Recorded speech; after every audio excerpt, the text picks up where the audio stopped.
Bonjour tout le monde, bienvenue. Et je suis Joanne Saint-Charles, la directrice de l'Institut Santé Société. C'est moi qui vais vous animer aujourd'hui et vous encourager à parler. Mais auparavant, avant de vous présenter notre vedette de la journée, auparavant, j'aimerais donner la parole à ma collègue Hélène Carabin, puisque aujourd'hui, notre activité est organisée par l'Institut Santé Société et par le Gréseau, dont Hélène va vous parler pendant une petite minute. Avant de te donner la parole, Hélène, j'allais oublier, c'est un classique. Parce qu'on veut diffuser la présentation de Caroline, la présentation va être enregistrée. Alors, il faut que vous sachiez que c'est le cas et que si vous intervenez dans la conversation, vous allez être aussi enregistré, ce qui ne devrait surtout pas vous empêcher d'intervenir. OK. Hélène, c'est à toi la parole.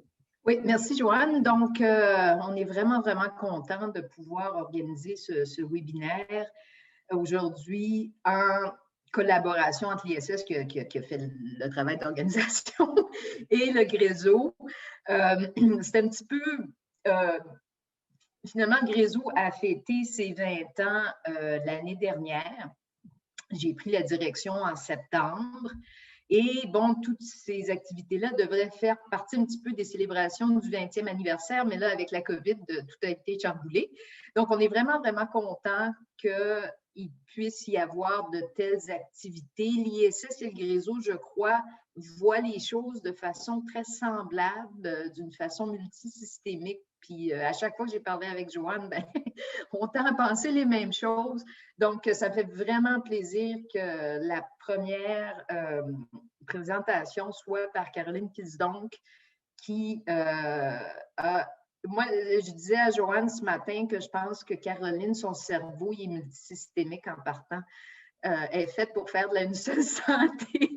Puis, on se connaît depuis longtemps, puis ça me fait vraiment, vraiment plaisir qu'elle nous présente ça aujourd'hui. Voilà. Puis le Gréseau, ben, on est là pour regarder surtout l'épidémiologie des zoonoses et aussi des maladies animales dans un contexte de santé publique et d'une seule santé. Je te redonne la parole, Joanne, puis je vais me cacher pour laisser la place à nos stars. D'accord. Alors, ben, Hélène a dit déjà une bonne partie. L'ISS aussi, on est très heureux et heureuse de pouvoir collaborer avec le Gréseau. Nos champs d'intérêt à l'Institut Santé Société, ben, comme son nom l'indique, on s'intéresse à la relation entre la santé et la société. Et on s'intéresse particulièrement aux inégalités sociales de santé. Nos membres travaillent dans plusieurs domaines et surtout plusieurs disciplines aussi. Et c'est complémentaire avec la collaboration qui se fait avec le Gréseau. Je dirige l'Institut depuis 3 ans et j'ai été impliquée auparavant, l'Institut a une vingtaine d'années, et j'allais dire, j'ai perdu ce que j'allais dire. Oui, j'allais juste dire que comme chercheuse, il y a des collègues du Gréseau avec qui je travaille depuis au moins une dizaine d'années, probablement plus, vous allez me dire, mais le temps passe tellement vite en bonne compagnie. Alors voilà. Alors j'arrête de vous parler et de moi et de l'ISS et du Gréseau pour vous parler de la docteure Caroline Kilsdonck qui va nous parler aujourd'hui sur les relations humains-animaux. Je vous dirais qu'elle a grandi sur une ferme laitière et que ça n'est sûrement pas étranger à son obtention d'un doctorat en médecine vétérinaire en 1992. Et là aussi, et là vous allez voir la dimension interdisciplinaire dans le travail de Caroline, elle a complété un micro-programme de 2e cycle en médecine des animaux de compagnie, jusque-là tout va bien, un certificat en gérontologie et une maîtrise en bioéthique. Alors, mettez ça ensemble. Parmi les activités que ça va donner, c'est des pratiques de zoothérapie en CHSLD avec des caniches royaux, j'ai appris, que vous pouvez voir d'ailleurs derrière Caroline. Un petit caniche, ben, un miniature, celui-là. Un caniche royal miniature. Caroline est aussi mère de 4 adultes, maintenant grand-mère de 3 petites personnes. Et elle s'est donc longtemps impliquée dans les soins de longue durée, à la zoothérapie. Elle s'intéresse autant aux humains qu'aux animaux. Elle regarde la profession vétérinaire, je dirais, de manière globale. Elle est présidente de l'Ordre des médecins, toujours présidente de l'Ordre, non, jusqu'en 2020, c'est ça, présidente de l'Ordre des médecins vétérinaires. Euh, Elle est consultante, elle offre des ateliers en éthique à des étudiantes et étudiants en médecine vétérinaire et en agriculture. Elle va bientôt rejoindre l'équipe du Gréseau. Elle a été aussi, depuis le départ, intéressée, par exemple, à des questions sur la prévention des morsures et donc favoriser des relations, de saines interactions entre les humains et les animaux. Alors, je n'en dis pas plus parce que de toute façon, je pourrais passer le CV de Caroline, juste l'heure et demie à passer. Alors, je vous dis simplement, d'abord que vous êtes invités à garder vos caméras ouvertes si ça vous le dit. Et que Caroline a pensé sa présentation pour vous faire un peu réagir. Alors, elle va interrompre sa présentation à 2 moments pour vous poser des questions. En fait, il va y avoir 3 questions. La troisième va être à la fin de sa présentation. Donc, on va vous inviter à répondre, à réagir à ces questions. Ce ne sont pas des questions fermées, ce sont des questions qui vous amènent un peu à réfléchir. Donc, ça devrait être une présentation très dynamique. Et là-dessus, Caroline, c'est à toi. Bien, merci beaucoup. Bonjour à vous tous. Je vais tout de suite activer mon partage d'écran pour ouvrir ma présentation. Ce que je vais vous présenter, excusez, je ne vois pas, voilà, diaporama. Et à partir du début. Alors, voici. J'étais vraiment heureuse d'être invitée à présenter cette conférence-là là, pour toutes sortes de raisons. Premièrement, le fait que c'est organisé par les organisations dont on vient de vous parler. Bon, l'Institut Santé et Société, vous comprenez, des sciences sociales et de la santé, ça regroupe de mes grands champs d'intérêt. Le Gréseau, zoonose et santé publique, évidemment, ça aussi, puis comme on vous l'a dit, je vais me joindre à eux très bientôt en plus.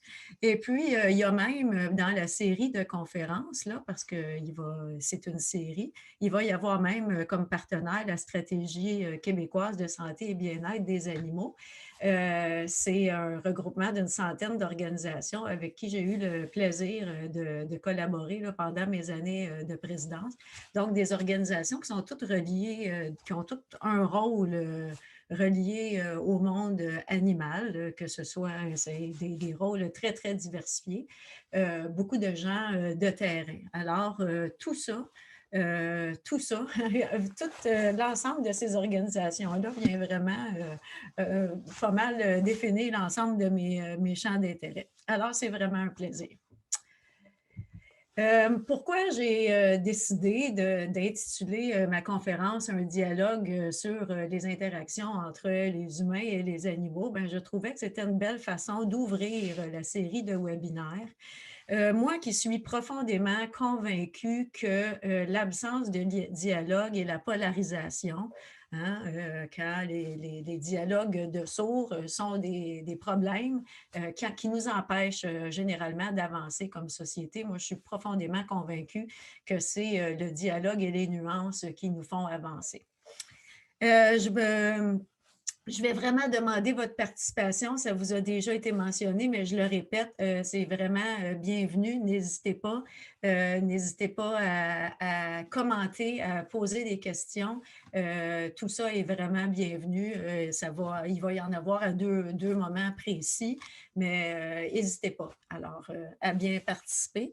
Mon intention aujourd'hui n'est certainement pas de vous dire le fruit de mes réflexions où je viens définir ce qui est la vérité ou le bien et le mal. Bien au contraire, je m'en viens ouvrir des questionnements avec vous.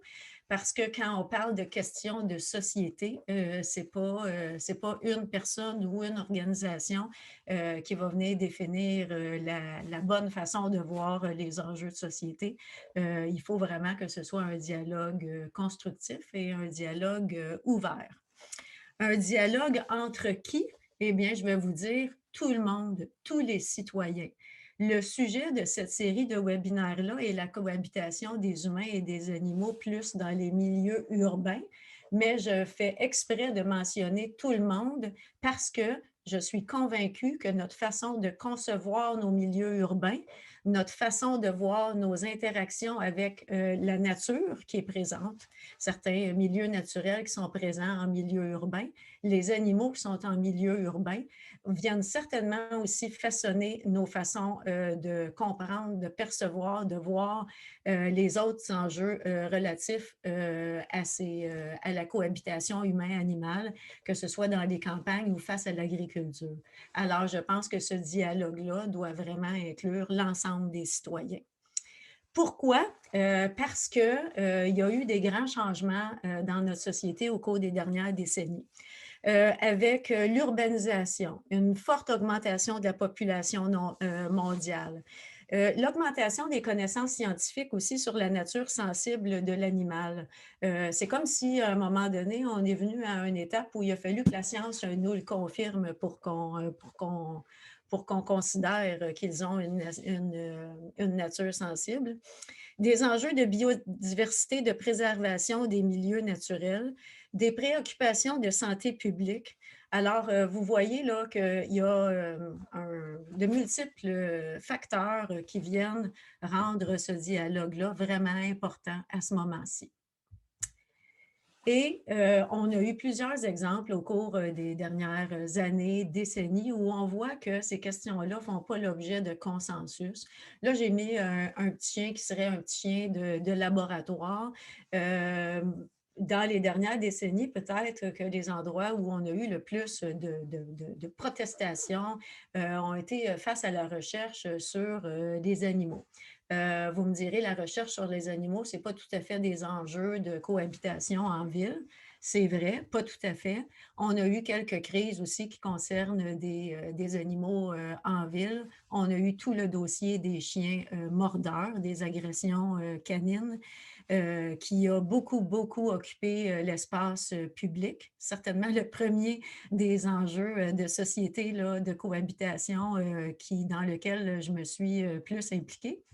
On a aussi plus récemment eu les chevreuils qui sont présents, les cerfs présents dans plusieurs villes qui viennent nous montrer que ça ne fait pas l'unanimité, mais qui viennent surtout nous démontrer que l'absence de dialogue est préalable vient amener une polarisation des conflits. Et puis, malheureusement, quand survient un conflit, après, les gens ont tendance à penser qu'il y a un gagnant et un perdant. Alors que c'est pour ça que je favorise toujours le dialogue en amont pour éviter cette conception-là et donc qu'on évite ces confrontations-là. Juste une petite photo, justement une photo de prise en zoothérapie lorsque j'en pratiquais en CHSLD.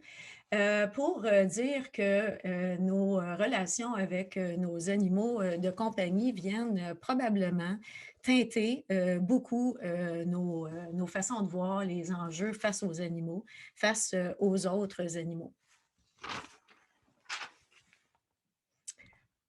On peut se poser la question s'il y a un lien entre l'avènement de l'animal de compagnie et ces confrontations-là, ces façons différentes-là de voir la présence d'animaux et nos relations avec eux. Alors, parlons-en un peu de la cohabitation au 21e siècle. je vais me limiter à la cohabitation là, ici là, ou dans les pays occidentaux. Là, on ne va pas faire le tour de la planète. Là. Alors, je vais me limiter à ici là, dans cette présentation-là. Pour pouvoir bien entamer le dialogue, on va y réfléchir. On va commencer par la place et le rôle de l'animal, puis tantôt, on parlera un peu de la place et du rôle de l'humain dans cette interaction-là. Alors, la place de l'animal. C'est un phénomène qui est quand même récent. Ça existait avant, les animaux de compagnie, évidemment, mais c'est un phénomène qui a pris une ampleur absolument incroyable là, depuis quelques décennies. En même temps que l'animal de compagnie, vient la conception de l'animal comme individu. Là, je veux juste mettre un petit bémol. Là. Il ne faut pas penser qu'on a tout inventé. Quand on faisait, par exemple, des labours avec un bœuf, il y avait quand même une interaction individuelle et chaque animal individuel avait quand même une valeur. De la même manière, par rapport aux chevaux, on peut penser aux conceptions et aux relations des Autochtones avec leurs chevaux. On peut penser aussi au fait que, par exemple, il y a quelque temps, j'entendais que certains de mes ancêtres ont fait la piste de l'Oregon avec des chevaux. Moi, je me dis que certainement que les gens qui faisaient des longues traversées comme celle-là sur leurs chevaux avaient une bonne collaboration avec leur cheval. Pour traverser des conditions difficiles comme ça, il faut prendre soin de son cheval, prendre soin de ses besoins, mais d'une certaine façon, il faut aussi prendre soin de sa relation avec parce qu'il faut vraiment que le cheval ait confiance en l'humain qui est avec. Alors, il ne faut pas penser qu'on a tout inventé, mais la relation individuelle et puis avec l'animal a quand même pris une ampleur là, qui était inexistante avant. Le côté aussi qui est devenu prédominant, c'est la relation affective avec l'animal, qui n'était pas présente de façon aussi importante avant. C'est un phénomène qui est beaucoup plus présent dans les cultures qui sont plus individualistes, puis évidemment dans des sociétés plus riches comme la nôtre. Moi, je vais vous poser des questions aujourd'hui. Une grande question qu'on peut se poser, on dirait qu'on a une espèce d'a priori qu'avoir une relation avec un animal de compagnie, c'est nécessairement plus éthique que d'autres types de relations, comme par exemple une relation de travail. Est-ce que c'est nécessairement plus mutuellement bénéfique? Est-ce que c'est nécessairement une relation plus éthique? Moi, je pose la question, je n'ai pas la réponse. Ce que je peux dire, c'est que la présence de l'animal de compagnie est liée à une montée de l'individualisme chez les humains, peut-être aussi une perte de réseaux sociaux. Et puis, une espèce de conception que la vie humaine n'a pas de prix. Vous me direz, certaines vies humaines, à certains endroits, effectivement, certaines vies humaines. Et étant donné nos relations affectives avec certains animaux, ben, on étend un peu cette notion-là aux animaux aussi, que de l'importance de l'individu lui-même. Cet animal-là, il compte des besoins affectifs. Et c'est de cette façon-là qu'il accède au statut d'individu. Je dis, du moins en principe, parce que je pose la question, est-ce que le fait qu'un animal est un animal de compagnie fait que nécessairement ses besoins sont mieux comblés que ceux des autres animaux? Je pense que la majorité des gens qui sont sur le terrain vont vous dire que clairement que non. Alors, ce n'est pas nécessairement le cas pour l'ensemble des animaux. Alors, malgré le fait qu'ils sont vus comme étant des membres de la famille, ils n'ont pas nécessairement des conditions de vie qui sont aussi extraordinaires. Donc, est-il intrinsèquement plus éthique d'avoir des animaux pour combler des besoins affectifs que pour combler des besoins reliés au travail ou à la production d'aliments? La question se pose. Ben, je vous avais prévenu que les questions n'étaient pas faciles. Mais c'est à vous la parole. On n'est pas un très grand groupe. Alors, vous pouvez me faire un petit signe sur l'écran pour prendre la parole, ouvrir votre micro. Je vais bien voir que vous voulez parler. Et je vais veiller à ce qu'on ne se chevauche pas trop parce que malheureusement, Zoom est fort peu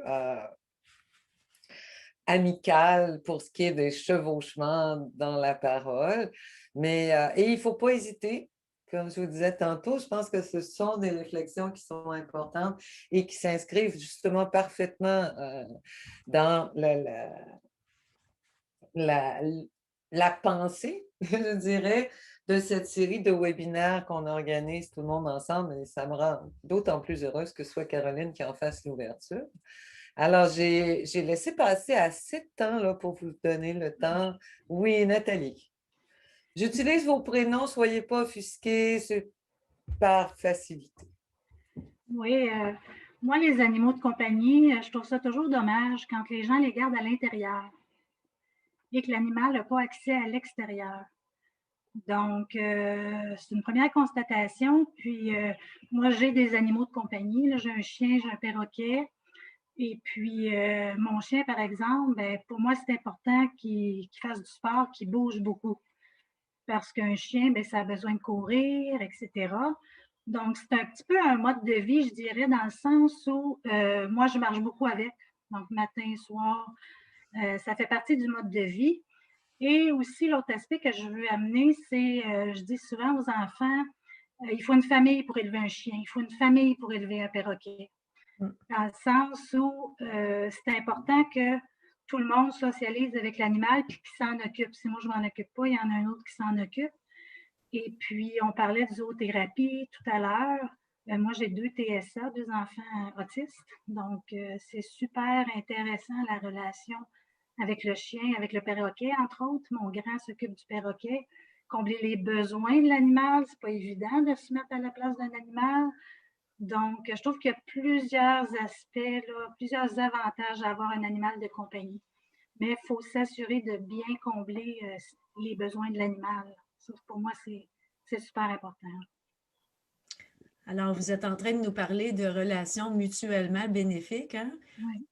On ne peut pas oublier la nature de l'animal, puis sa nature qui définit ses besoins finalement. Puis, le fait que votre intervention le montre clairement, donc, ce n'est pas nécessairement, dans tous les cas, que ces besoins-là sont comblés. Puis ils sont tous différents. Les animaux de compagnie n'ont pas tous le même besoin. Vous parliez d'extérieur, ils n'ont pas tous le même besoin non plus d'accès à l'extérieur pour leur bien-être. Alors, c'est... oui. Hélène. Caroline, j'ai Joanne. Oui, bonjour. Ce serait-il juste possible que lorsque les gens prennent la parole de se présenter, je connais bien M. Bouchard et je connais bien Shirley Desbiens, mais j'aimerais bien faire la rencontre des autres gens, puis de voir de quel milieu ils proviennent pour leur intérêt d'aujourd'hui. Bien, à vous la première, peut-être? Ah, d'accord. Alors, mon nom, c'est Joanne Tassé. Je suis la fondatrice des Centres d'adoption d'animaux de compagnie du Québec, la CACQ. Madame Kensdock nous connaît des journées de promotion des animaux de compagnie à l'Aréna de Brassard. Alors, nous, notre intérêt, c'est notre mission première, c'est de réduire le nombre d'animaux tués au Québec, parce qu'on fait une distinction entre l'euthanasie et la mise à mort. Et puis, nous, on travaille plutôt dans les couloirs. Alors, le sujet d'aujourd'hui m'intéressait.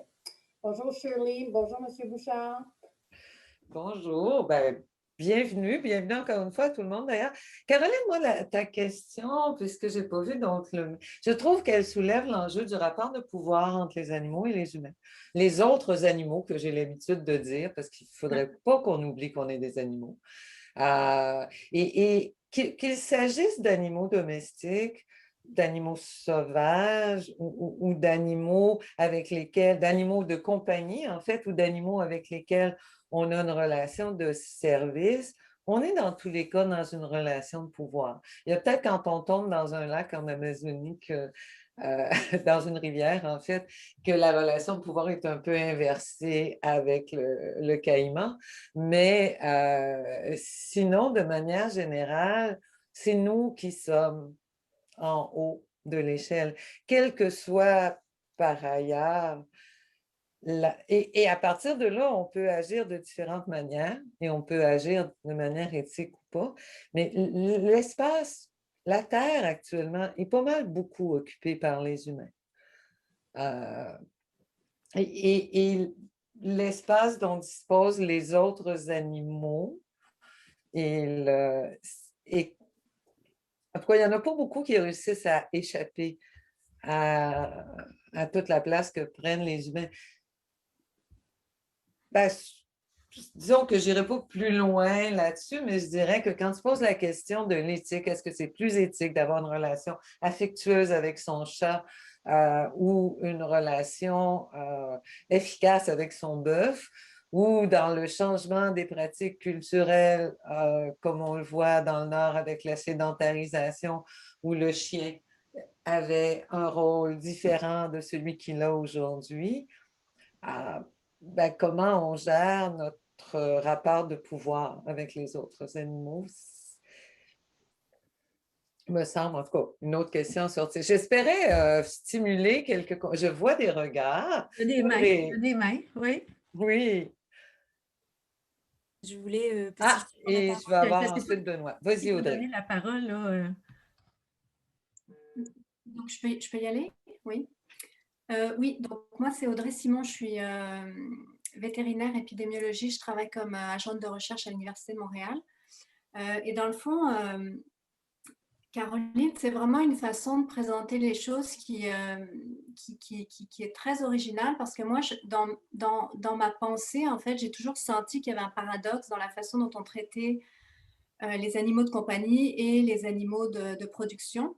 Et finalement, de voir le problème, de se poser la question plus au niveau de la relation mutuellement bénéfique pour les humains et pour les animaux.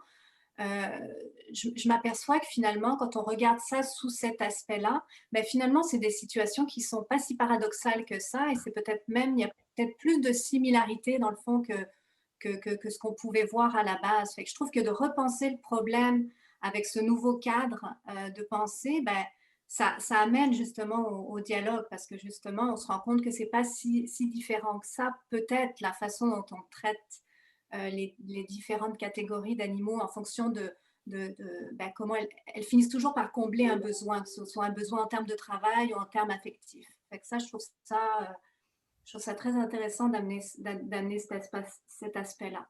Tu as très bien compris ce que j'essayais de dire. Et effectivement, Audrey. je pense que c'est propice au dialogue. Oui. Merci beaucoup. J'avais Benoît. Oui.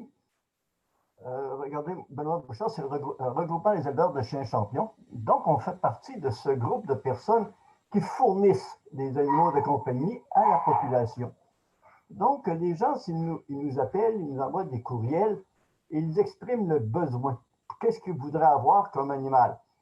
Et dans bien des cas, on veut avoir un autre membre dans la famille. Ça, c'est une... Et ils en ont discuté entre eux, puis là, ça prendrait un chien. Peut-être un enfant, mais un chien augmenterait, ça serait un autre membre de la famille. Un autre, c'est pour combler des besoins.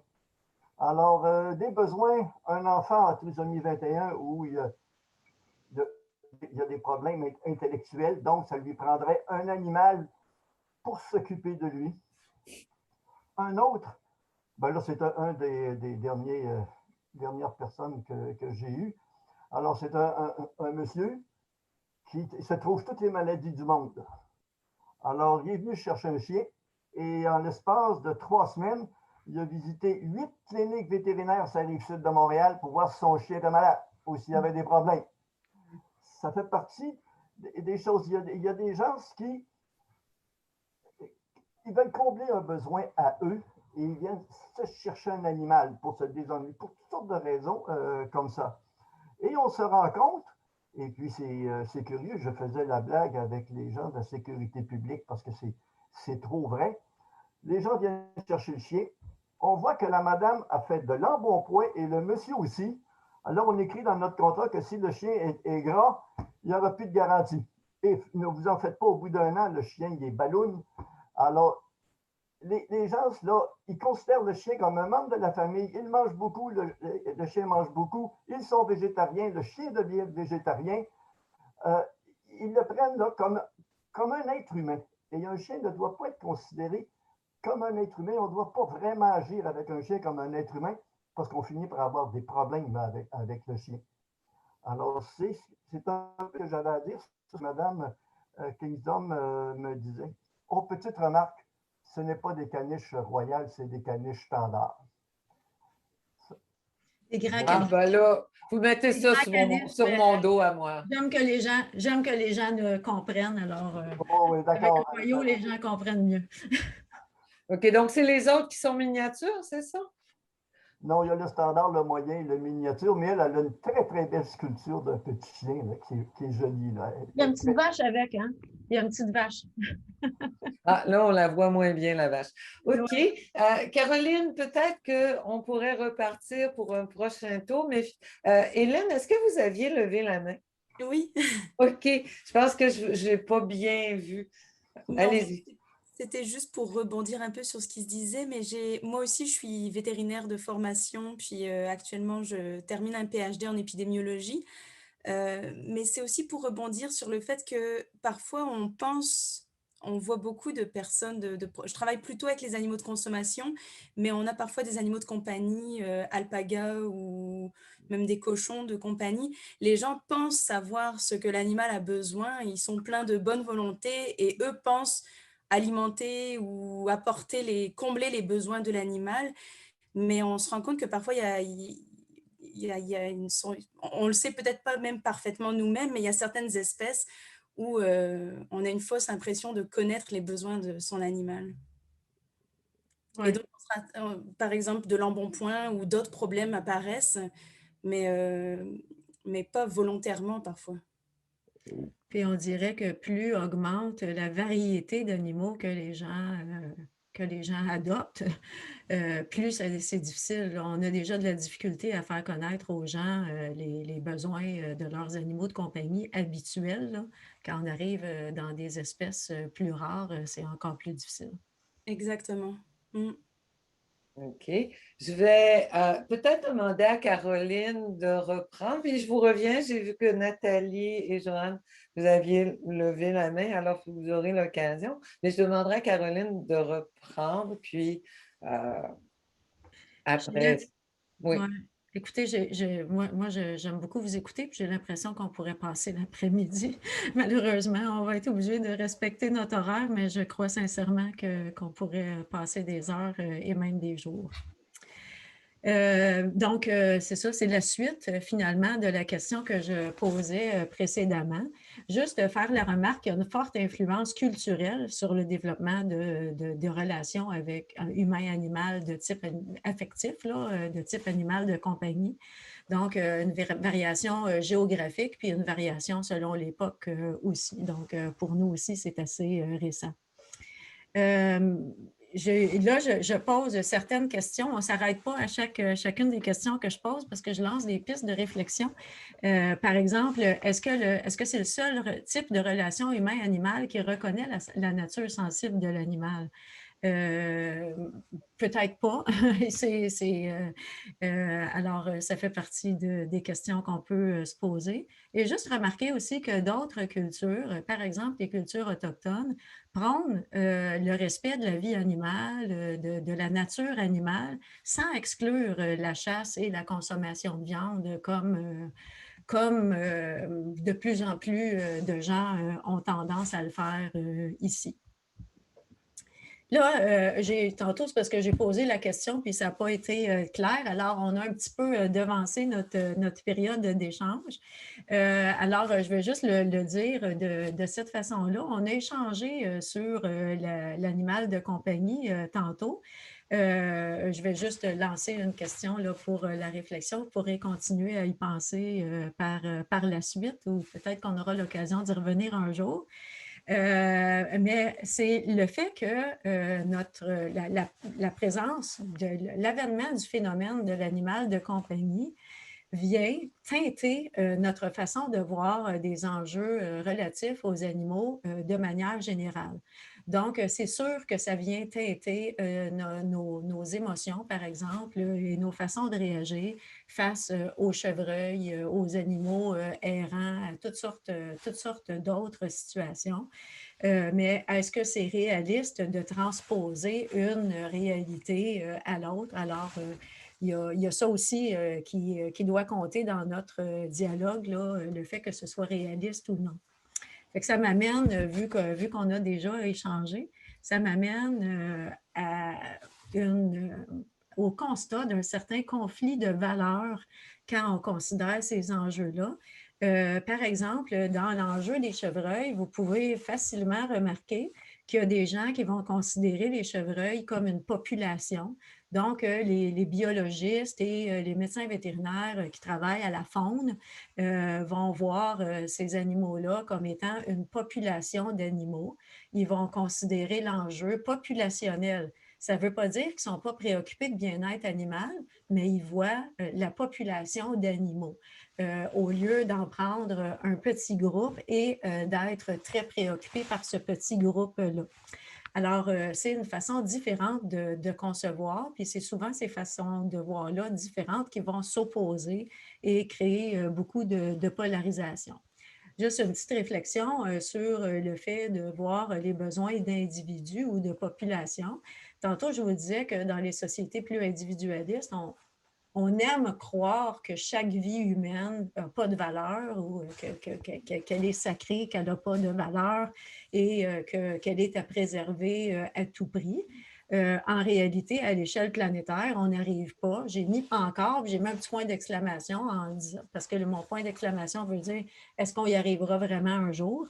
Alors, à l'échelle planétaire, on n'arrive pas à respecter le respect des droits fondamentaux pour tous les humains. Alors, au même moment, l'approche populationnelle crée de la polarisation puis des remises en question auprès de plusieurs personnes.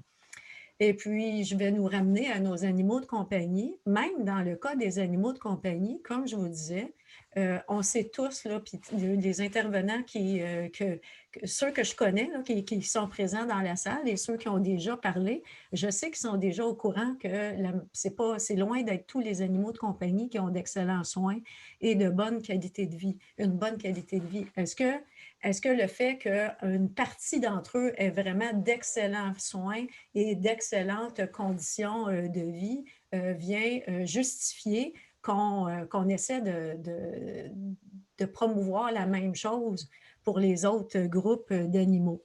C'est vraiment de grandes questions. Moi, j'espère surtout que vous allez sortir d'ici en vous posant beaucoup de questions. Il y a une autre notion qui vient teinter les débats, c'est qu'est-ce que c'est un risque acceptable, hein? Parce qu'il y a surtout des risques physiques et sanitaires à la présence d'animaux dans notre environnement et à nos interactions. Quels sont ces risques acceptables-là? Puis évidemment, ça dépend du contexte, hein? Ça dépend de la nécessité, des moyens nécessaires pour assurer la sécurité. Bon, il y a toutes sortes de considérations à mettre là-dedans. Ma deuxième partie au sujet de la cohabitation au 21e siècle, c'est la place et le rôle de l'humain. Madame Joanne, tantôt, a parlé de rapport de force et de l'humain qui est au-dessus.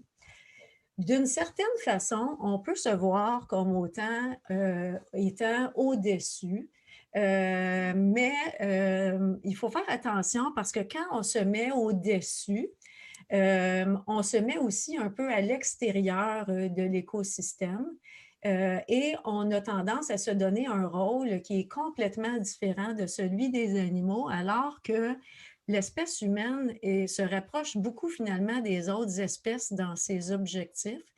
Toutes les espèces animales visent à assurer la survie de leur espèce. L'espèce humaine n'est pas différente des autres. L'enjeu qu'on a présentement, c'est le nombre, c'est la population mondiale qu'on a en humains. Qui est en forte expansion et c'est là que ça vient compromettre un certain équilibre à l'intérieur des écosystèmes. On peut se voir à l'extérieur des écosystèmes, mais on devrait vraiment s'inclure à l'intérieur. Des gens qui nous voient aussi, qui voient un idéal où on est à l'extérieur même ben, pas complètement à l'extérieur de la chaîne alimentaire, parce qu'évidemment, il faut qu'on mange, là, que ce soit des plantes ou des animaux, mais qui voudraient changer la place que l'humain a toujours occupée dans la chaîne alimentaire. Se poser la question, est-ce que l'humain est vraiment un être rationnel ou l'humain est un animal comme les autres, donc pas purement rationnel, même s'il y a une capacité de rationalisation qui est quand même élevée. Est-ce qu'on a tendance à oublier que l'humanité est aussi une espèce animale, donc? Puis, est-ce qu'on est si exceptionnel ou si finalement, on est juste un peu comme toutes les autres espèces, puis on essaie d'assurer notre place sur Terre? Alors, je vais lancer maintenant la partie de ma présentation qui vise à discuter de comment on peut arriver à élaborer un dialogue qui est constructif. Pourquoi j'ai mis en premier lieu le vouloir? Parce qu'il y a beaucoup de discours qu'on entend qui ne sont pas des véritables volontés d'établir un dialogue. C'est-à-dire que si on arrive, on s'exprime et on dit « je détiens la vérité » ou « mon secteur d'activité » ou ma discipline de recherche détient la vérité et la voici », bien ça, ce n'est pas vouloir un dialogue constructif. Pour vouloir le dialogue, il faut reconnaître que la part des autres personnes, des autres disciplines, des autres organisations, etc. Donc, en premier lieu, il faut vraiment le vouloir. Ensuite, il faut reconnaître qu'on a une émotion de départ. Donc, devant toute situation, on a une émotion de départ et on doit, vous voyez, c'est juste ma petite illustration pour l'émotion de départ pour montrer qu'on n'est pas neutre devant des animaux et particulièrement ceux qui sont plus mignons ou qui se rapprochent de plus de nous. Et je veux vous dire que cette émotion de départ-là, elle est d'emblée, on ne la considérera pas nécessairement bonne ou mauvaise, mais on devrait en être conscient. Quand je fais des ateliers en éthique là, avec les étudiants en médecine vétérinaire, c'est ce que je leur dis. Commencez par être conscient de c'est quoi votre émotion. Votre émotion de départ, là, ça peut être de vouloir défendre l'animal dans une question. Ça peut être « oh non, il nous parle encore de ces enjeux-là par rapport aux animaux ». Ça peut être « je suis tannée d'en entendre parler », tout ça. Et ce n'est pas mauvais. Elle n'est pas mauvaise, votre émotion. Il faut juste l'admettre et après ça, on essaye de passer à d'autres choses. Et puis, je veux vous sensibiliser au fait que des fois, même les émotions qui semblent bonnes, ça se peut qu'elles aient des impacts qui ne soient pas si bons que ça. Alors, il va falloir dépasser le stade de l'émotion. Je vous ai mis ici l'extrait d'un article là, qui date d'une dizaine d'années. Je ne me souviens pas de la date, mais je me souvenais de l'incident par contre. J'ai enlevé le nom de la dame parce que j'imagine qu'elle a assez payé là, pour ce qui est arrivé. C'était une jeune femme qui s'était arrêtée sur le bord de l'autoroute 30 parce qu'il y avait une canne, une maman canard, avec sa portée qui s'apprêtait à traverser l'autoroute. Et elle a été prise d'empathie hein, pour les jeunes canards. Elle s'est arrêtée sur la route, toute pleine de bonne volonté. Malheureusement, le fait qu'elle ait été arrêtée sur la route a entraîné une collision et le décès de 2 personnes. Ça fait que c'est juste pour dire que même si on a une émotion de départ qui est bonne, il faut faire attention aux conséquences auxquelles ça peut nous mener. C'est un exemple un peu extrême, mais si vous regardez bien, il y a quand même beaucoup d'exemples comme ça. Puis aussi, notre émotion de départ, elle peut être bonne envers l'humain impliqué dans la situation, elle peut être bonne envers l'animal dans la situation. Donc, chaque émotion de départ peut ne pas être mauvaise, mais ne pas être un guide complet pour analyser une situation. Beaucoup de gens décrivent la présence d'émotions dans les débats sur les enjeux de société avec des animaux. Moi, je dis l'émotion, ça fait partie de l'humain. On ne peut pas l'ignorer. Alors, il faut l'intégrer à nos débats. Je ne dis pas qu'il faut simplement écouter l'émotion parce qu'on n'en finirait pas, puis parce que les émotions des uns s'opposeraient à celles des autres. Mais ce que je dis, c'est qu'il faut certainement en tenir compte. Alors ça, c'est la deuxième partie d'échange que je voulais stimuler avec vous. Avez-vous des idées comment on peut reconnaître et accepter la part d'émotion dans les questions en lien avec des animaux? Par exemple, la question de nos cerfs en ville. Il y en a eu aussi beaucoup d'émotions de tous bords, tous côtés dans le dossier des chiens dangereux. Comment est-ce qu'on peut créer une place pour cette émotion-là sans lui donner toute la place?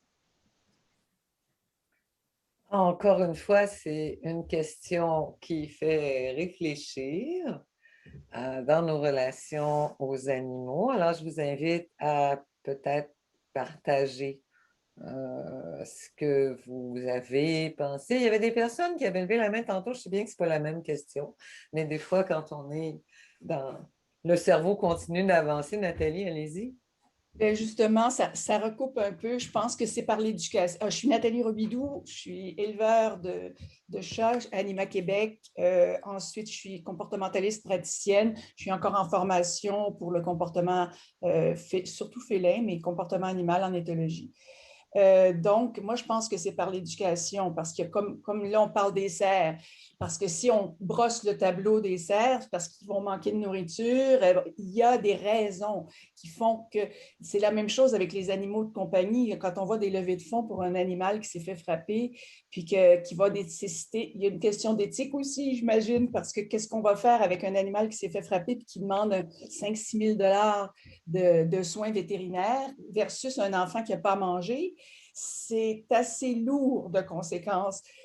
Comme éleveur, moi, je pense que quand on parle d'animaux de compagnie, il faut vraiment parler avec les adoptants parce que pour que l'animal ait, que l'adoptant puisse répondre aux besoins de l'animal, je crois que par l'éducation, on peut venir à bout. C'est long, l'éducation, mais en enseignant en fait, les comportements de chaque animal, qu'est-ce qu'ils ont besoin? Un chat a besoin de la 3 dimensions. Combien de personnes vont acheter un chat et vont dire, ben, j'ai mes armoires de cuisine, j'ai mon divan dans le salon. C'est pas suffisant. Donc, il y a vraiment une part, et puis quand c'est pas suffisant, c'est que ça fait des problèmes de comportement. Les problèmes de comportement se retrouvent en refuge. C'est une roue qui tourne. Donc, je crois bien et je suis sincèrement convaincue que je suis un peu à la base parce que je suis éleveur, donc en stimulant bien les animaux, en principe, en impliquant toute la vie de l'animal, il ne se retrouvera pas en refuge, mais ça va plus loin que ça. Ça va avec l'éducation au niveau de toute la population. Puis qu'il faut sortir sur la place publique, puis donner qu'il y ait des cours, comme je suis allée en Suisse, les refuges étaient vides. Pourquoi? Parce que les gens sont obligés de suivre un cours pour adopter un animal. C'est toutes des choses, là, je lance ça comme ça, mais c'est des pistes de réflexion qui ont besoin, qui seraient saines de regarder. Merci beaucoup. Donc, je comprends que à la question de Caroline, ce que vous nous proposez, c'est que l'éducation va nous aider à contrôler nos émotions. En tout cas, c'est le fait d'être plus éduqué sur les besoins des animaux, on va pouvoir mieux gérer ou être consciente de nos émotions à leur égard. Et on ne prend pas les mêmes décisions à ce moment-là. Si pour sauver 50 cerfs, on doit en euthanasie, si pour sauver une population de cerfs, il faut en déplacer ou en euthanasier, ou si c'est ça pour la survie de l'espèce, oui. OK.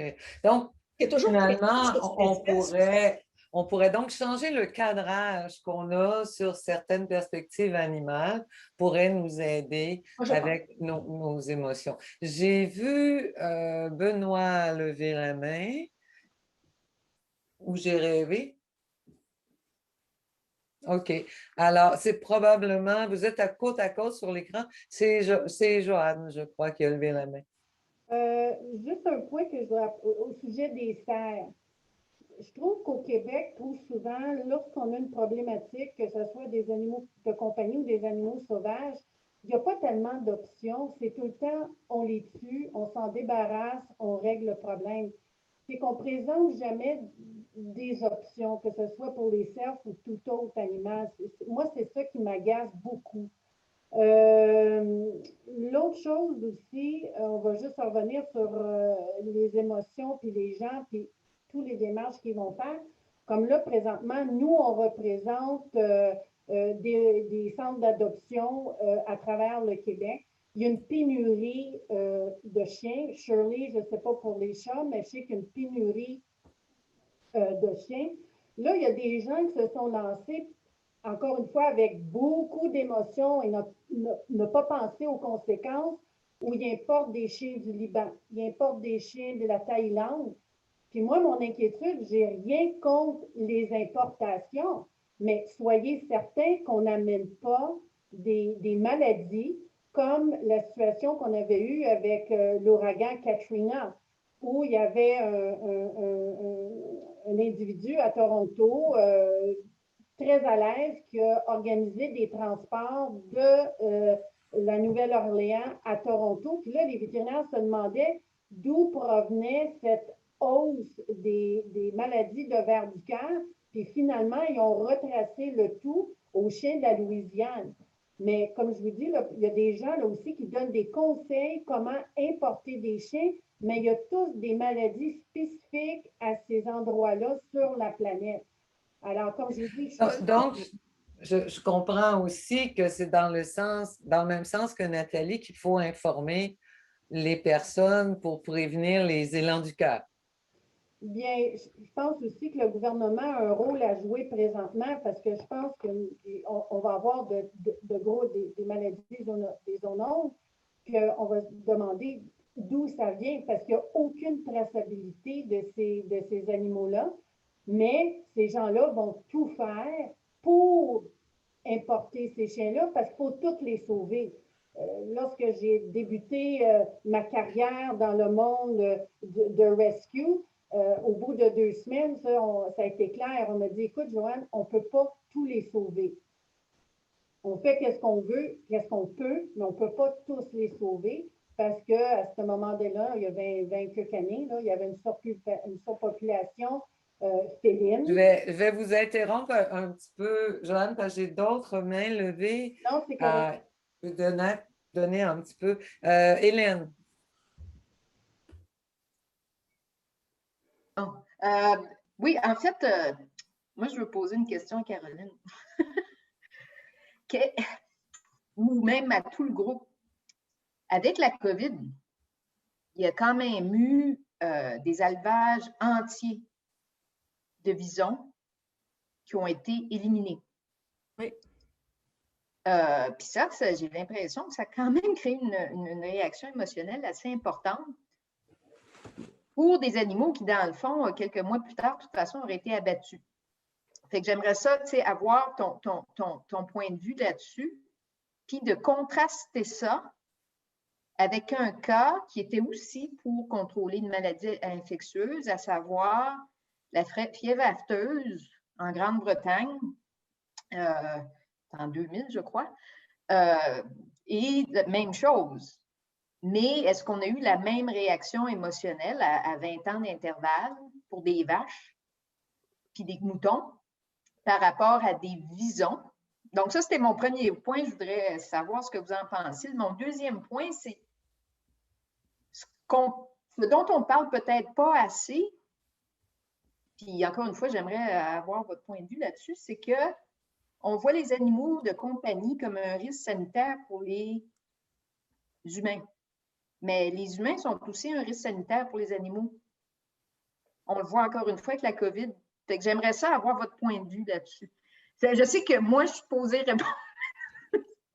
Oui, Hélène, c'est comme tourner à l'envers. Mais comme de toute façon, ça va être un peu le temps pour Hélène de reprendre sa présentation, pour Caroline de reprendre sa présentation, elle pourra en profiter pour te répondre un peu. Ouais. Ben oui, c'est ça, c'est spécial de me faire poser ces questions-là par Hélène Carabin. Mais écoutez, c'est totalement fascinant. Mais c'est un peu pour ça aussi, là, je parle de la première des deux situations, c'est-à-dire le contraste entre la réaction pour les visons en 2020 versus la réaction pour des bovins il y a une vingtaine d'années. Bon, il y a toutes sortes de... premièrement, il y a 20 ans entre les deux, hein, puis 20 ans au cours desquels on peut dire hein, que les enjeux face aux animaux sont devenus de plus en plus sensibles. Pendant c'est depuis une cinquantaine d'années, mais dans les 20 dernières années, ça s'est certainement intensifié plutôt. Et puis, en plus, il y a l'espèce concernée. Je pense que j'ai eu l'impression que dans l'imaginaire collectif, le bison est probablement près du furet, qui est de plus en plus considéré comme un animal de compagnie. Et en plus de ça, il y a 20 ans, avoir des animaux destinés à la production d'aliments, c'était vu comme une nécessité. Donc, des élevages de bovins, c'était une nécessité. C'était vu comme étant une nécessité, tandis que des élevages de visons, présentement, on s'entend que c'est quelque chose qui n'est pas nécessaire à la survie des humains. Fait que je viens déjà de nommer 3 facteurs qui peuvent avoir accru l'émotivité. Le fait que ce n'est pas essentiel pour les humains, le fait que de l'évolution des mentalités en 20 ans, qui a accru l'émotivité, puis bon, j'en ai perdu un de mes 3, l'espèce concernée. Ça fait que, mais ce que j'essaie de dire, moi, c'est pas qu'il faut donner toute la place à l'émotion, puis qu'il faut écouter les émotions de tout le monde et tout ça. Bien oui, là, il faut les écouter, mais je veux dire, on ne peut pas se limiter à ça. Mais il faut être conscient de ça. Puis peut-être que dans plusieurs dossiers, quand c'est possible, je comprends que dans une crise sanitaire comme la COVID, le temps d'éducation puis de sensibilisation du public, hein, il n'est pas là. Les gens n'ont pas le temps. Là. Il y a des interventions qui doivent être faites et puis on ne peut pas attendre des mois là, pour avoir sensibilisé le public et tout ça. Par contre, dans d'autres enjeux, je pense que des fois, on aurait intérêt à prendre un moment supplémentaire avant de prendre des décisions en sachant, en prévoyant que cette émotivité-là va être là. Et puis, peut-être que je suis un peu idéaliste, mais peut-être qu'en faisant un petit bout de dialogue préalable, des meilleures communications, de l'éducation, on avait Mme Robidoux tantôt qui nous parlait d'éducation, c'est valable partout, dans l'ensemble des enjeux. Puis peut-être que des fois, juste retarder une décision de quelques mois et avoir fait plus d'efforts de ce côté-là, peut-être que ça pourrait aider. Bien que ça fasse partie du preparedness, comme disent les anglophones. Ah, c'est un beau terme. De la réponse aux urgences. De se préparer à des choses comme ça à l'avance. Moi, je suis en santé publique, fait que je pense juste à ça. Mais, Hélène Carabin, docteur Carabin, elle a les termes utilisés dans la communauté scientifique. Moi, j'ai mes termes plus généraux de vulgarisatrice. Mais dans tous les cas, toute l'éducation du monde ne va pas enlever nos émotions. En fait, nous, je pense aux universitaires entre nous, on sait très bien que ce n'est pas parce que les gens ont un doctorat qu'ils n'ont pas d'émotions. C'est ça. Et qui sont pas... Mais peut-être que ça peut diminuer la tendance à l'amplification des émotions. Parce que quand on arrive dans un conflit et que les gens se braquent, oh là, les émotions vont juste s'amplifier et là, le dialogue devient de moins en moins possible. Je pense, Caroline, que tu avais une autre partie à nous montrer ou c'est moi qui... Oui, il me reste une partie à vous montrer, mais je pense qu'il me restait un élément de la question d'Hélène et puis là, je n'ai pas pris de note sur la deuxième partie. Puis je m'en souviens. Les infections de l'humain aux animaux. Oui, c'est ça, des infections de l'humain aux animaux. Puis ça, c'est fascinant, mais puis il faut y penser, c'est ça. C'est là aussi que tantôt, je vais nous inviter à penser globalement. Mais effectivement, ça peut aller dans tous les sens et puis il faut être sensibilisé au risque dans tous les sens.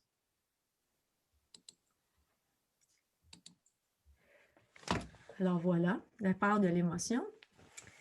Ça fait que je reviens à ce que je disais tantôt, donc comment établir un dialogue constructif. On a commencé par le vouloir, par reconnaître l'émotion de départ.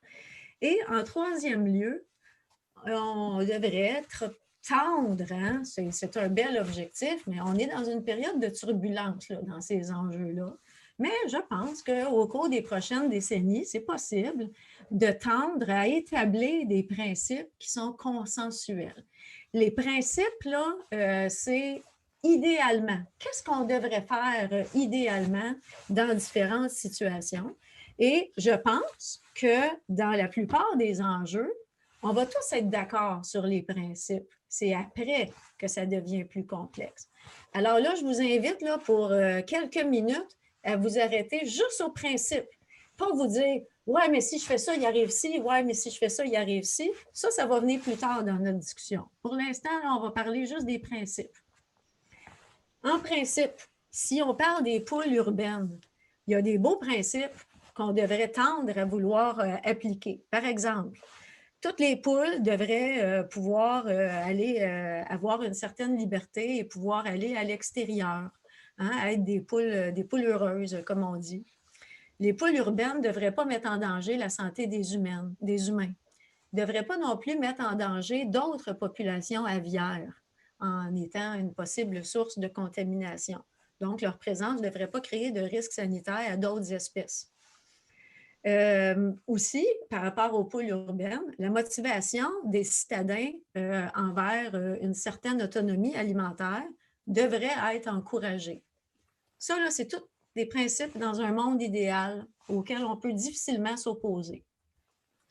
Pour nos cerfs, dans des parcs urbains ou des zones périurbaines, on peut se dire qu'aucune espèce ne devrait trop détruire hein, les milieux naturels.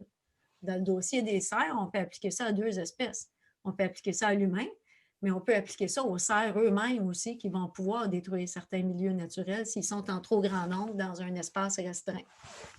Il y a le respect de la biodiversité, donc, la préservation des milieux naturels, et puis le respect de la vie, puis je dirais aussi, qui peut entrer en ligne de compte, le respect du besoin humain d'être en contact, un certain contact avec les animaux de la faune qui leur font prendre conscience de l'existence des milieux naturels puis qui les sensibilisent à l'importance de ces milieux-là.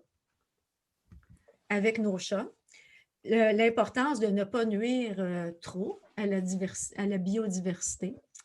On sait que les chats sont des félins, sont des chasseurs. Un principe serait de favoriser le bien-être animal, de favoriser l'accès à des soins médicaux de base.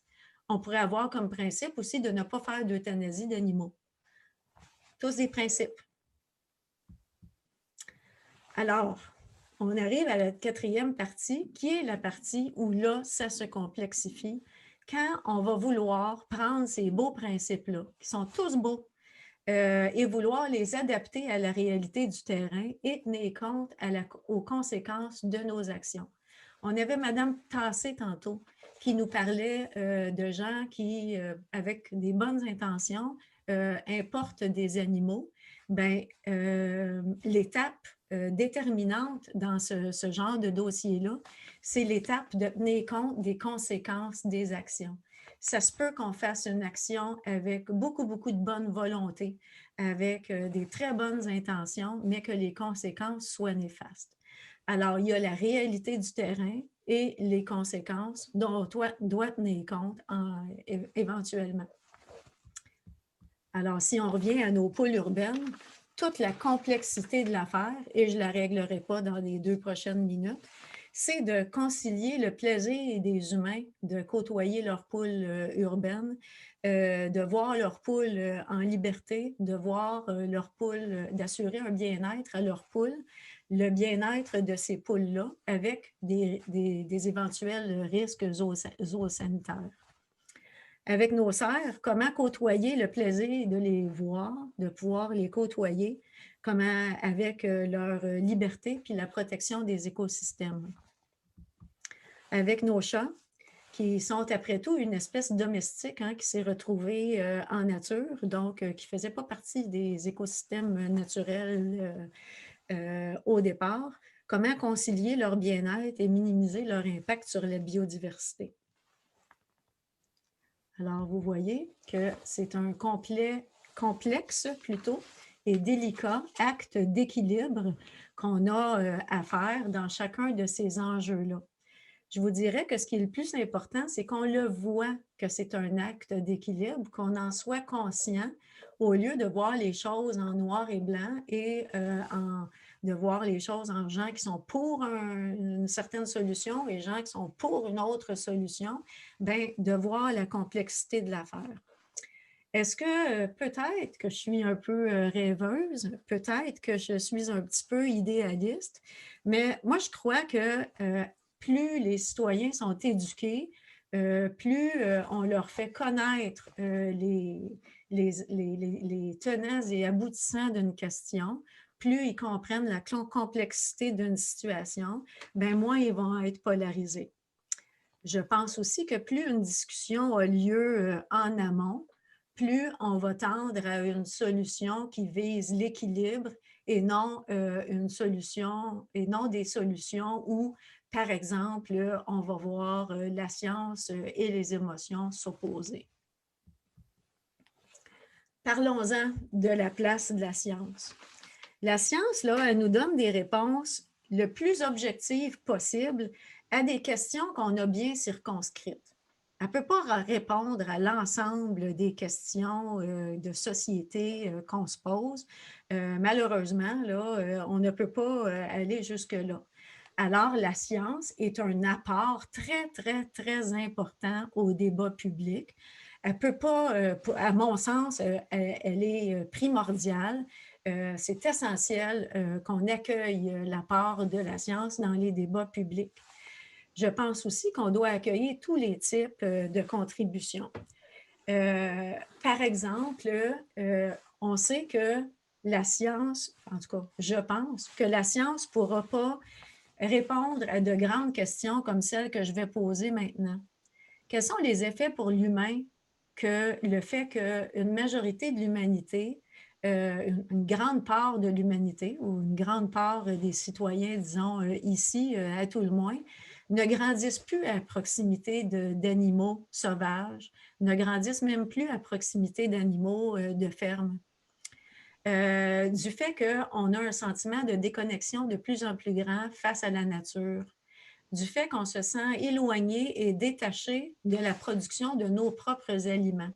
Il y a, quand on pense là, que l'humain est une espèce animale, est-ce qu'il y a quelque chose de plus fondamental que l'alimentation pour une espèce animale, hein, pour assurer sa survie? Et là, on a une population qui se sent de plus en plus détachée de ça. Quel est l'impact de ça pour l'humanité? Quel est l'impact de se sentir extérieur aux écosystèmes? Alors, je pense que les connaissances scientifiques vont venir alimenter toutes nos réflexions par rapport à nos interactions aux animaux, mais je demeure convaincue qu'elle ne peut pas répondre à l'ensemble de toutes ces questions-là, qui sont pourtant des questions essentielles auxquelles il faut continuer à réfléchir. Alors, moi, mon invitation, c'est de tendre à une éthique globale.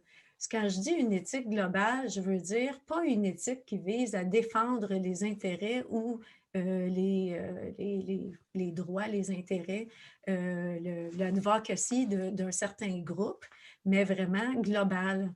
Donc, en tenant compte des différentes perspectives, puis de tous les êtres concernés. J'ai fait bien attention d'utiliser « êtres concernés » pour inclure à la fois les animaux et les humains, et de l'avenir aussi, parce qu'il faut que cette pensée-là soit une pensée un peu plus à long terme.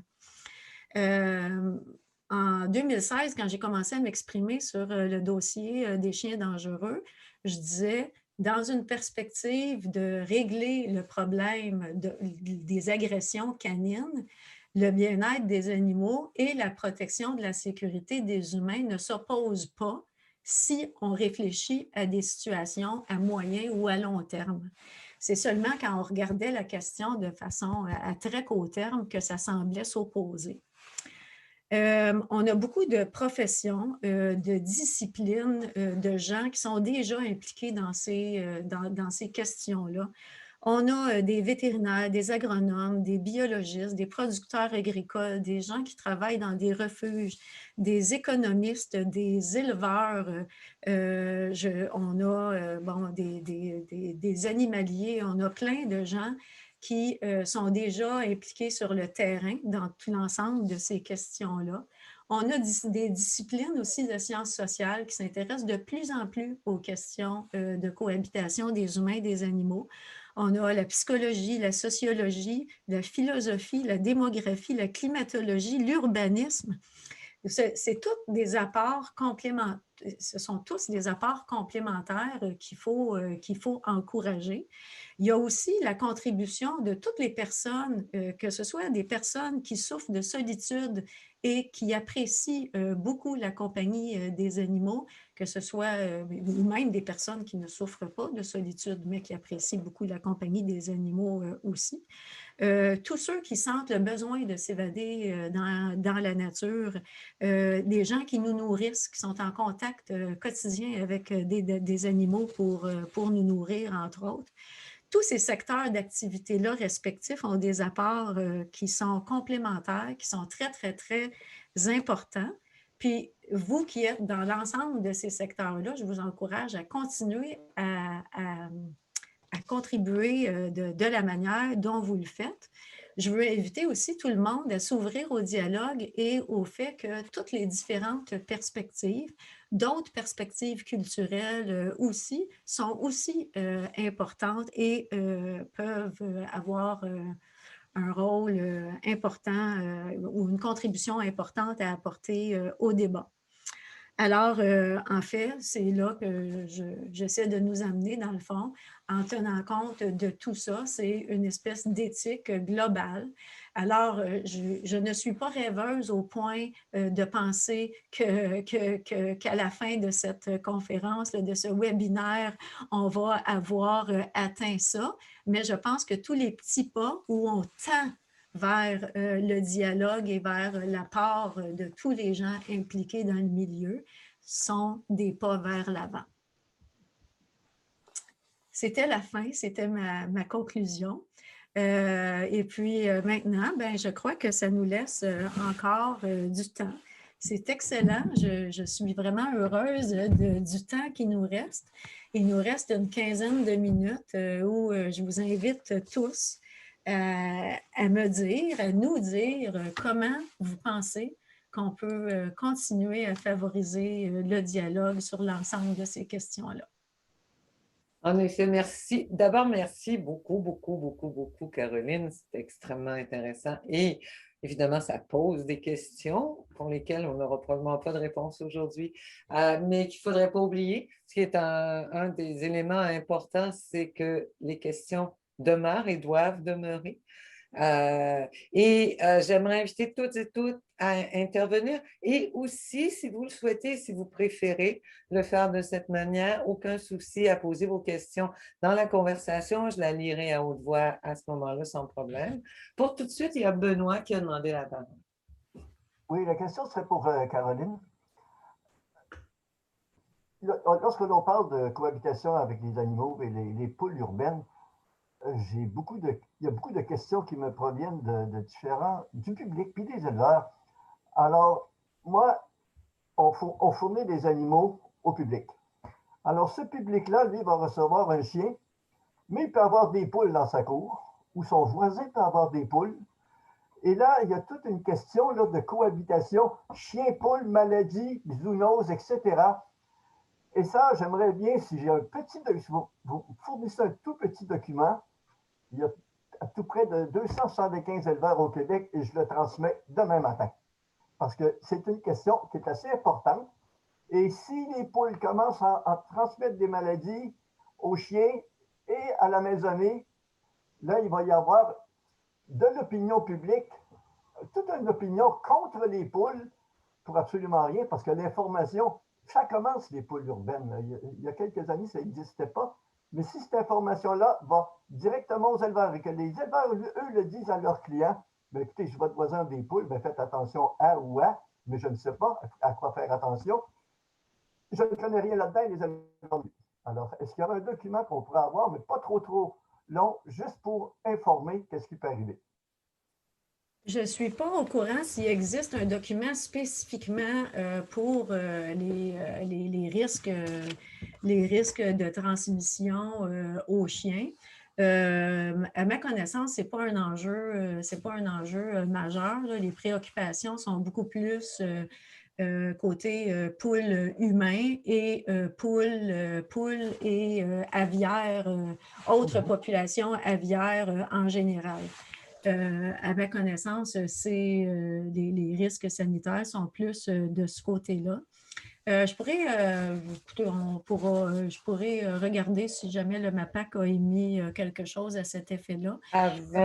Avant de peut-être, Caroline, de donner la parole à Nathalie, là-dessus, le 7 avril prochain, le webinaire de la série porte sur les poules. Il est fait, en fait, il est sous le leadership, celui-là.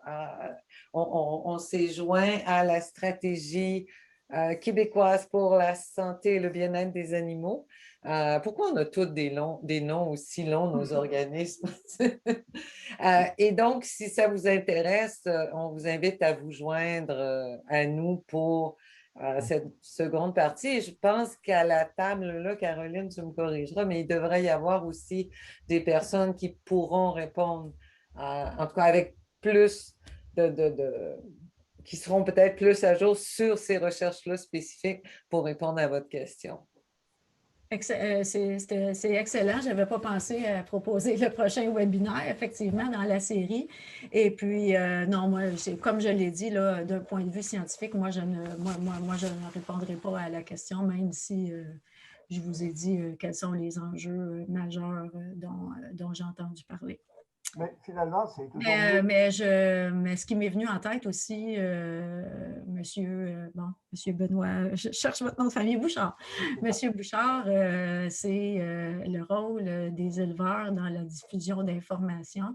Vous avez raison de dire que l'information que les éleveurs donnent a beaucoup d'importance parce que les éleveurs sont les premiers à rencontrer les futurs propriétaires d'animaux de compagnie.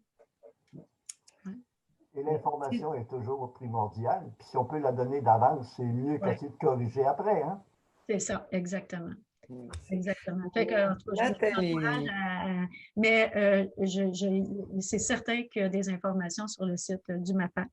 Je sais qu'il y a une section là, sur les poules urbaines, alors vous allez certainement pouvoir trouver certaines informations. Et en plus du prochain webinaire. Ouais. D'accord. Merci, Nathalie. Puis ensuite, Francis. Oui, en fait, c'est ce que j'allais dire. Sur le site du MAPAC, il y a beaucoup d'informations sur les poules en ville, les petits élevages en général. Dans le fond, moi, je suis agronome et je travaille aux éleveurs de volailles du Québec. Je représente les éleveurs de poulets et de dindons. Je suis en charge du bien-être animal. Donc, au niveau, c'est ça, des pondeuses. Puis au niveau des maladies, c'est ça, c'est au niveau des salmonelloses, campylobactérioses, tout ça. Mais vous avez déjà de l'information au niveau du MAPAC. Donc, c'est bien. Merci. Merci beaucoup, Francis. Oui, bon, donc moi, c'est Francis. Je suis technicien en santé animale certifié.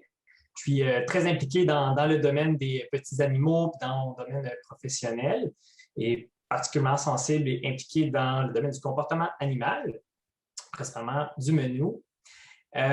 Donc, ceci étant dit, à la question comment on devrait favoriser le dialogue sur tous ces aspects-là de l'éthique, de la cohabitation avec les animaux, moi, ce que je trouve qui pourrait être construit, c'est des genres de formations à la manière de cours prénataux, des formations obligatoires ou des cours pour la population, pour les futurs propriétaires d'animaux, futurs responsables d'animaux.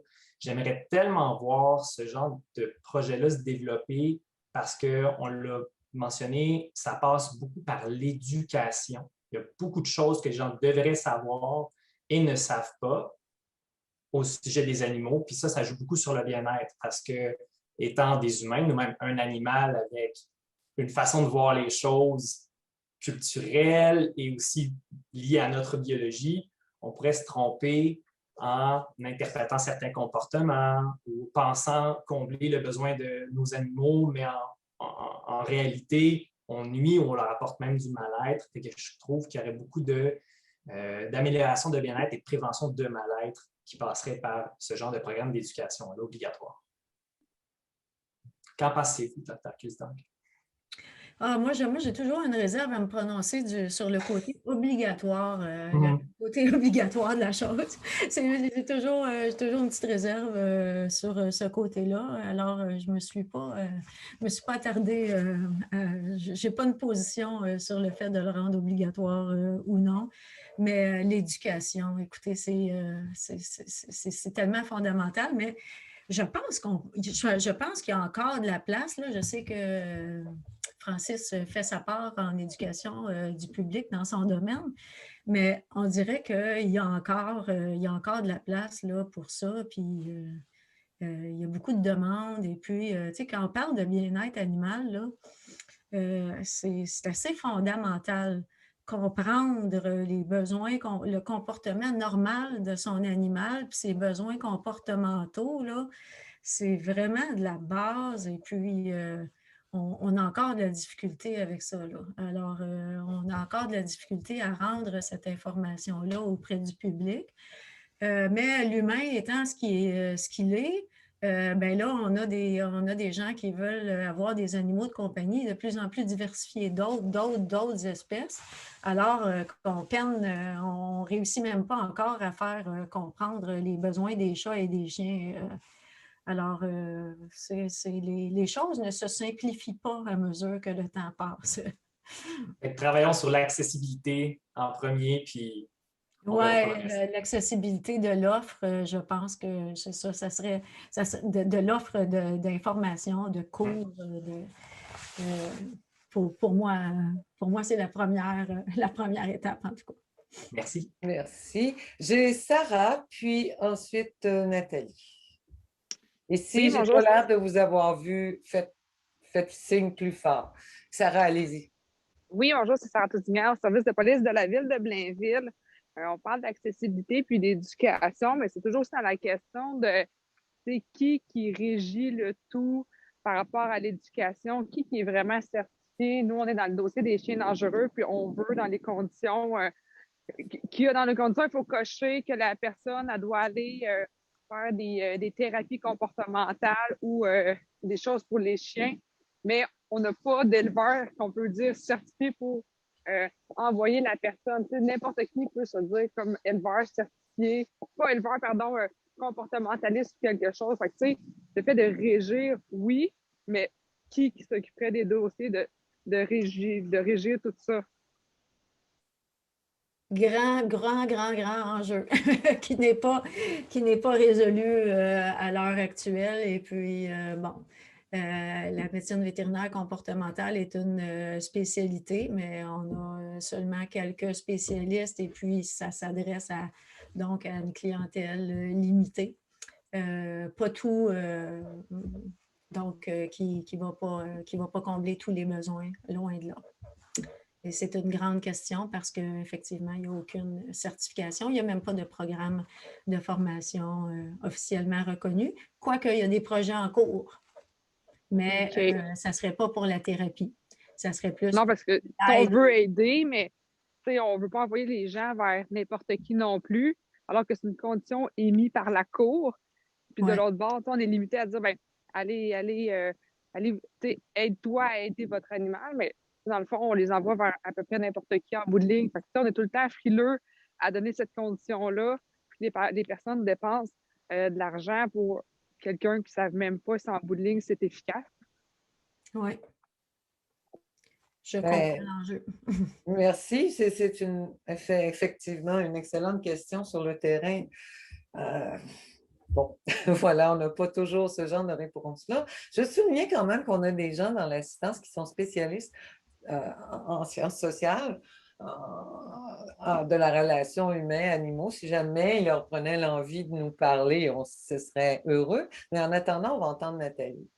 Oui, bien, justement, ce n'était pas pour ça, mais il y a un organisme au Québec qui s'appelle l'Association professionnelle des comportementalistes praticiens, qui travaille très fort, qui a travaillé avec le Collège européen des vétérinaires comportementalistes, qui a soumis tout le vocabulaire employé aux vétérinaires d'ici pour que les tâches ne se chevauchent pas ou qu'on ne prenne pas de place, qui a été accepté. Qui travaille avec aussi des éthologues extérieurs qui vont évaluer les dossiers. Donc, il y a quand même au niveau de la PCP, c'est un vouloir de regrouper tous les comportementalistes, mais qui répondent à des exigences minimales. Donc, les exigences minimales ont été justement soumises au collège, aux vétérinaires ici et au collège européen. C'est accepté. Donc, c'est tout en train de débouler. Là, je suis sur le conseil d'administration. Je suis revenue faire un peu de temps parce qu'il n'y a pas beaucoup de monde qui s'implique, mais on a été consulté, on a été demandé par le MAPAC pour justement le dossier des chiens dangereux. On est allé à Québec. C'est une vision globale de l'animal qui est le centre d'intérêt de cet organisme-là. Mais moi, je levais la main, c'était surtout pour, on parlait tout à l'heure de l'humain et de sa place dans l'écosystème. Malheureusement, avec les animaux, l'humain étant ce qu'il est, il y a toujours la part monétaire. Il y a toujours, on parlait des chiens tout à l'heure qui arrivent de pays étrangers, mais sont vendus ici à 5 000 à 6 000 $. Ça, c'est un apport monétaire. On profite de la crise. Il y a aussi du côté du chat, c'est personnel, mais pour avoir étudié en éthologie et tout, puis consulter des éthologues, quand on parle de races exotiques, qu'on va faire venir deux races qui sont incompatibles, qui n'ont pas le même nombre de chromosomes, qui n'ont pas le même nombre de jours de gestation, qu'on fasse des chats qui sont très gros, quand on voit pourquoi ça n'a pas été fait, mais que ça n'a pas été fait dans la domestication, pourquoi c'est tel type de chat qui a été sélectionné et pas tel autre, parce que justement, il était plus gros, il était plus fort. Tout ça, on a un problème avec le MAPAC qui autorise ces choses-là. Donc, je pense qu'il y aurait un pouvoir public à prendre pour demander ou pour renseigner, on parlait d'éducation, renseigner le MAPAC. Pourquoi on accepte de faire venir des animaux exotiques, les sortir de leur milieu, les amener ici? Après ça, ça fait des problèmes. Ils ne sont pas capables d'être traités en clinique vétérinaire parce qu'ils sont dangereux. Nathalie, je vais vous demander de résumer. D'accord. Vous êtes dans la passion de cet enjeu, mais je pense qu'on a compris. C'est ça. Résumer, c'est très vite. Il y a tout le côté de l'homme qui est dominant, qu'il faudrait... Les femmes aussi, ça leur arrive. Oui, mais je veux dire l'homme humain dominant pour l'argent et malheureusement la part d'exotisme et de prouver, je ne sais pas, mais il faut mettre cet ingrédient-là pour essayer de renseigner, pour éviter cet écueil-là. Merci beaucoup. La petite nuance que la réglementation est toujours en retard sur l'évolution de la société. C'est une chose un peu normale, mais c'est normal de travailler sur des changements réglementaires parce que les changements sociaux, en général, précèdent les changements législatifs. Catherine, merci beaucoup d'avoir répondu à mon appel. Oui. Difficile. Mais bonjour Caroline, c'est ça, moi je suis psychologue sociale à l'UQAM. Je fais de la recherche quand même assez fondamentale en psychologie sociale, mais je m'intéresse beaucoup aux relations humains-animaux. Oui. Puis j'étais fascinée par tout quand vous souleviez l'idée aussi qu'on est des animaux, mais on a tendance à l'oublier, hein? Puis j'étais vraiment curieuse de voir qu'est-ce que vous pensez qui pourrait être des causes ou des solutions un petit peu à ça. C'est sûr qu'on peut revenir vraiment loin au niveau historique, au niveau de la philosophie, où là, l'humain a été comme détaché de l'animal depuis, on pense comme ça depuis quasiment des centaines d'années. Puis là, c'est comme si on veut revenir à cette reconnaissance-là finalement. Puis on a regardé, on a développé une échelle pour mesurer à quel point les gens s'identifient aux autres animaux, mais aussi à quel point ils s'identifient eux-mêmes, puis ils sont fiers d'être un animal, puis en tout cas, on voit toutes sortes de conséquences, de façon générale quand même, des conséquences positives pour les relations avec les autres animaux, mais j'étais curieuse de savoir, vous, de votre point de vue, du point de vue vétérinaire, mais peut-être aussi en éthique, tout ça, qu'est-ce que vous pensez qui pourrait être des prédicteurs ou des solutions, entre guillemets, qui pourraient amener les gens à plus s'identifier, puis à plus reconnaître cette appartenance-là, finalement? Bien, je pense qu'à mesure, il y a toutes sortes oui, il y a des il y a des courants philosophiques qui ont beaucoup influencé le fait qu'on se voit comme faisant partie du règne animal ou non. Il y a aussi des questions religieuses. Puis, il y a toute la question aussi du darwinisme social, là, où c'est ça, donc, de se voir un peu comme étant le fruit de l'évolution, nous mettait un peu en haut d'une échelle d'évolution. Puis plus on a de connaissances sur le règne animal, plus on se rend compte à quel point c'est faux. Moi, je me suis vraiment beaucoup intéressée à ça, là, les chercheurs en neurosciences, beaucoup en neurosciences, par exemple. Puis qu'est-ce qui distingue vraiment l'humain des autres espèces? Puis les chercheurs les plus sérieux, ils n'en ont pas de réponse. Qu'est-ce qui distingue vraiment l'humain des autres espèces? Un certain temps, il y a longtemps, on disait que c'était le langage, mais là, il fallait vraiment qu'on ignore beaucoup de choses sur les autres espèces pour avoir pensé ça. Le fait qu'on a des cultures, bien, il y a des groupes, et ça aussi, ça existe tout à fait chez plein d'espèces animales, on le sait maintenant. Qu'est-ce qui peut, je pense que ce qui peut aider. Moi là, ça me donne une petite occasion. Là. Moi, c'est tout un parcours que j'ai fait à ce sujet-là. J'ai grandi sur une ferme. Puis j'ai étudié en médecine vétérinaire. Et je vais vous dire que le moment de déclic, là, c'est quand je suis devenue mère. Je me suis rendu compte là, que combien ça m'a pris aux tripes et puis je me suis dit, oh mon Dieu, je suis un mammifère et je suis un animal. Vraiment, là, quand j'ai en découvrant la maternité, puis je me suis demandé, mais moi je m'intéressais beaucoup au courant d'idées aux sciences humaines là, avant d'étudier, pas longtemps, là, parce que je suis rentrée en médecine vétérinaire à 18 ans, mais puis, j'avais vraiment une vision là, de l'humain au-dessus de tout ça. Puis là, à un moment donné, ben, on met tout ça ensemble et puis on se dit non, j'en fais définitivement partie de ce règne animal-là. Mais je pense que c'est à mesure, ça aussi, je pense qu'il y a de l'éducation. Je pense qu'il y a le fait qu'on a pu le mépris du monde animal qu'on a déjà eu, qui est loin d'être que ce mépris-là a été juste une parenthèse dans l'histoire de l'humanité. C'est pas, on ne vient pas de découvrir maintenant le respect envers le règne animal, au contraire, mais il y a eu une parenthèse où on se voyait au-dessus, puis qu'on méprisait la biologie aussi. Donc, même les fonctions biologiques de l'humain, c'était nécessairement avilissant. Alors que, pourquoi?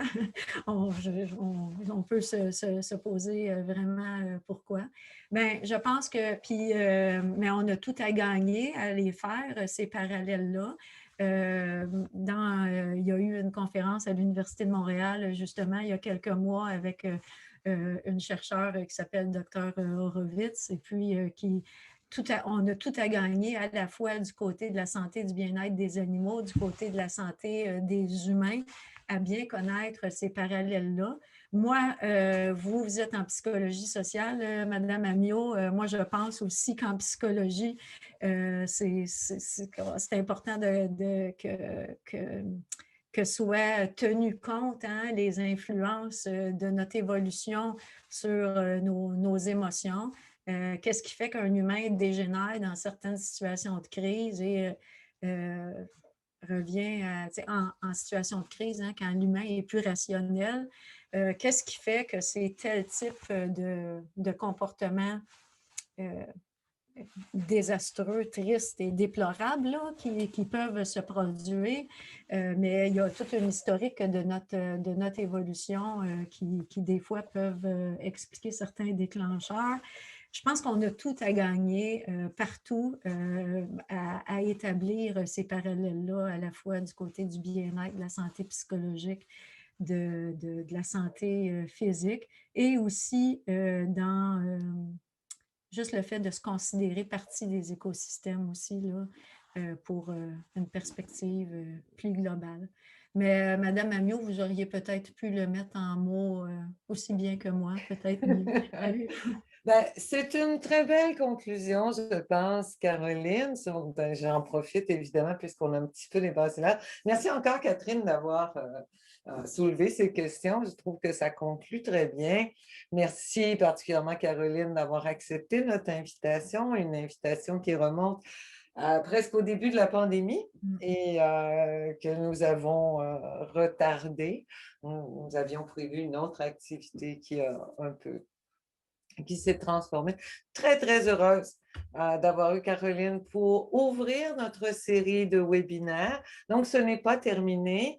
Il y en a d'autres. Vous pouvez soit aller, je l'avais mis ici, mais je ne l'ai plus, mais Kate va nous le mettre dans le chat. Allez sur le site de l'ISS et vous abonner à notre infolette. Comme ça, vous aurez toutes nos activités. Mais vous pouvez aussi aller voir sur notre site Facebook. Et vous pouvez donc vous inscrire. Bien sûr, on a toute cette série de webinaires avec le Gréseau et la stratégie, mais on a bien entendu plein d'autres activités en lien avec la santé et la société de manière générale. Merci aussi en particulier à Audrey et à Kate, que vous pouvez voir, qui ont été absolument centrales dans l'organisation de cette activité. Et ce qui est fort apprécié, ce sont deux personnes avec qui j'aime beaucoup travailler et je suis ravie d'avoir plein d'autres occasions de le faire. Encore une fois, merci tout le monde. Et si je n'ai rien oublié, ça m'arrive sur une base régulière, mais en général, il y a Kate ou Audrey pour me faire signe. Il n'y a pas de signal. Ah, oui, voilà. Juste pour rappeler, on l'avait déjà mentionné, mais il va y avoir un webinaire le 7 avril. Ça arrive vite quand même. Il reste des places. Toute l'information est sur la page d'accueil du site web de l'ISS, iss.uqam.ca. Voilà, c'est tout ce que je voulais rajouter. Merci beaucoup, Kate. Et j'invite particulièrement Caroline à regarder dans la conversation parce que je pense que ça a été très apprécié comme webinaire. Je pense qu'on aurait pu jaser encore longtemps, comme tu soulignais au début d'ailleurs, qu'on pourrait passer des après-midi là-dessus, mais on a des contraintes et on a d'autres activités aussi. Alors, merci encore une fois à tout le monde. Merci. Merci beaucoup.